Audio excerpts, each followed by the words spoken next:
네, 그럼 여기서 전문가 연결해서 좀 더 알기 쉽게 풀어보겠습니다. 장민 금융연구원 선임연구위원 연결되어 있습니다. 위원님 나와 계시죠? 네, 안녕하세요. 네, 미국 연준이 기준금리를 2번이나 크게 올린 겁니다. 그만큼 미국 물가 급등이 심각하다는 거죠? 네, 그렇습니다. 예, 6월 달에 물가 상승률 9.1%였거든요. 네, 근데 이것이 이제 81년 이후 최고치였습니다. 41년 만이었는데요. 예, 이 81년도가 2차 오일 쇼크로 인해서 스태그플레이션이 오면서 그때 연준 폴 보크 의장이 기준금리를 10%포인트씩 올렸을 때입니다. 근데 그 당시랑 지금 물가 상황이 비슷한 거죠. 네. 조금 더 쉽게 설명을 해주십시오. 일단 금리를 올리면 실제로 물가가 잡힙니까?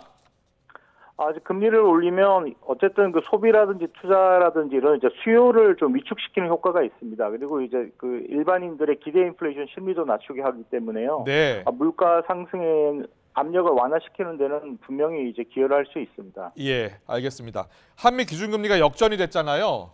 전문가들이 네. 무엇을 가장 걱정하고 있습니까? 지금 역전되면서 이제 외환 시장에서 이제 자금이 유출되지 않을까 네. 이런 이제 그 우려가 가장 크고요. 그러면서 금융시장에 돈이 빠져나가면서 우리 금융시장이 불안정해질 수 있다라는 것하고 네. 그렇게 하면 또 원 달러 환율이 계속 또 약세로 가지 않겠냐 뭐 이런 이제 우려들이 가장 큰 것 같습니다. 네, 돈은 원래 이제 금리가 높은 곳으로 흐르니까요. 우리보다 금리가 미국이 더 높으니까 그쪽으로 달러가 빠져나갈 것 같다라는 건데 정부는 그럴 걱정할 필요 없다고 하네요. 맞습니까?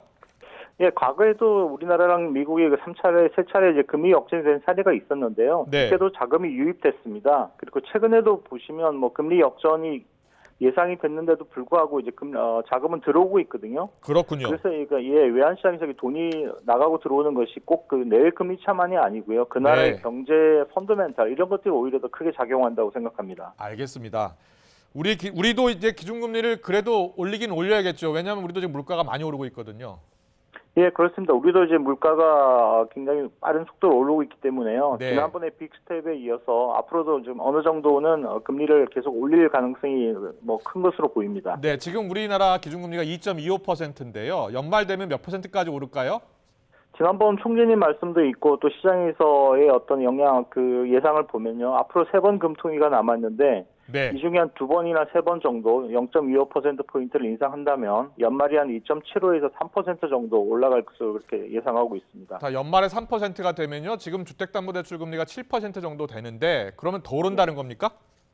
아무래도 기준금리가 올라가면 그 시장금리에 영향을 줄 수밖에 없기 때문에요. 네. 주택 담보대출이라든지 여러 가지 시장 대출금리에 영향을 줄 수밖에 없을 겁니다. 예. 네.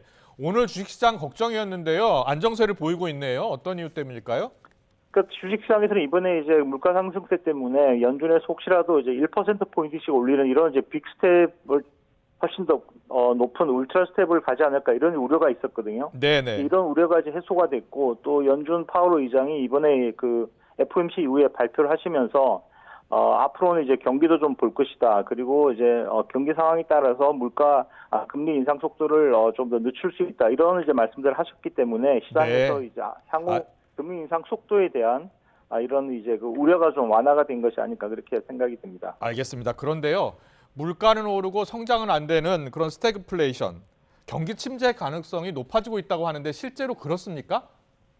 실제로 이제 그 상황에서 본다면 미국에서 이제 경기 침체 가능성이 높아지고 있는데요. 네. 미국에서 경기 침체가 된다면 결국 그거는 우리나라 수출 수요를 둔화시킬 것이고 그렇게 하면 이제 대외적으로는 수출이 안 될 거고요. 네. 대내적으로는 지금 또 우리도 금리를 올리고 있기 때문에 이것이 이제 뭐 수요를 낮출 수도 있고 또 우리가 또 지금 가계부채가 지금 상당히 심한 상황이거든요. 예. 이런 것들이 이제 그 소비자들의 심리를 위축시키면 아무래도 이제 경기는 좀 더 부진한 쪽으로 갈 가능성이 크다고 생각합니다. 그렇군요. 자, 경기가요.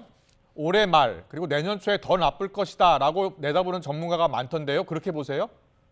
예, 아무래도 이제 금리가 계속 올라가니까요. 금리가 계속 올라가는 것이 수요를 낮출 수 있고요. 또 예. 지금까지 올라온 인플레이션 때문에 실질 구매력도 떨어졌습니다. 아. 이런 상황에서 이제 그 경기는 아무래도 둔화될 가능성이 있는 거고요. 또 아까 말씀드렸듯이 외부에서 오는 이제 해외 경기도 상당히 안 좋아질 걸로 보고 있습니다. 그래서 IMF도 며칠 전에 발표한 전망에 보면 그 세계 경제가 생각했던 것보다 더 나빠지는 것을 이렇게 전망을 하고 있거든요. 네. 그런 점에서 본다면 아무래도 경기는 지금보다 조금 더 내년으로 갈수록 좀 더 안 좋아질 가능성이 크다고 생각합니다. 자, 경기가 안 좋아지면 증시도 안 좋아질 것이고 집값도 더 떨어질 것 같은데 어떻게 보세요?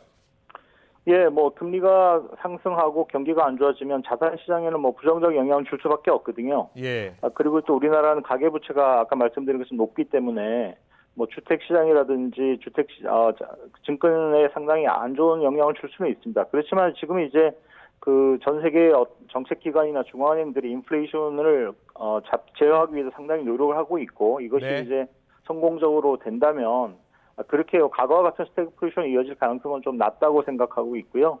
그런 점에서는 뭐 어떤 자산 시장의 폭락이라든지 굉장히 안 좋은 상황으로 갈 가능성은 아직까지는 크지 않다고 생각하고 있습니다. 알겠습니다. 마지막으로요. 경기가 올해 말이나 내년 초에 안 좋아지면 내년에 다시 금리를 낮출 수도 있다라는 이야기가 있던데 맞습니까? 예, 뭐 그거는 지금 이제 만일 앞으로 경기가 내년에 안 좋아진다면 이제 다만 단서는 있죠. 올해 금리 인상을 통해서 이제 물가가 어느 정도 제어가 된다면 네. 내년에는 이제 물가에 대한 걱정보다는 경기에 대한 걱정으로 이 정책 초점이 옮겨질 것이고요. 예. 또 그리고 이제 올해 금리를 올려놓으면 그만큼 또 내릴 수 있는 여력이 생기는 거지 않습니까? 네. 그런 점에서 본다면 내년에 만일에 경기가 안 좋아진다면 내년 하반기에 들어서는 금리를 낮추는 그런 쪽으로 움직일 수도 있다고 생각합니다. 네, 알겠습니다. 오늘 설명 잘 들었습니다. 장민 한국금융연구원 선임연구위원과 함께했습니다. 고맙습니다. 네, 감사합니다.